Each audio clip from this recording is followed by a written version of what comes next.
PANDA is an international organization which formed initially in South Africa. We were focused on trying to bring some sense of proportionality to this headlong rush into lockdown.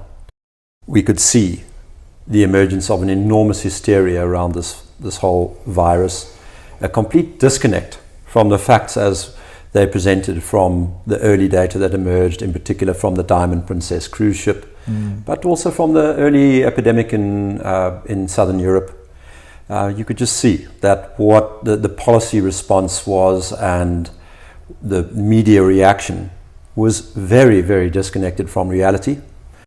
If you compare the risk to a young person to the risk to an old person, you talk about a factor of 1,000 difference in that risk. For you and me, for our children, this disease really poses negligible risk.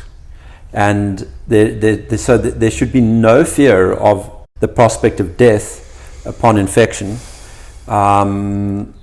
for the bulk of the population. What we needed to do was to focus on protecting the vulnerable minority and let everybody else get on with their lives and get infected.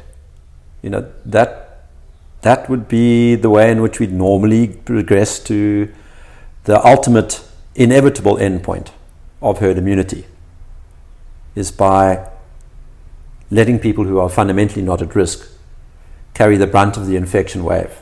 Instead, what we've done is we've put those people who are not at risk into a situation where they're not mingling and spreading these low inoculum doses amongst each other. You lock them behind, or some of them, behind their Zoom screens.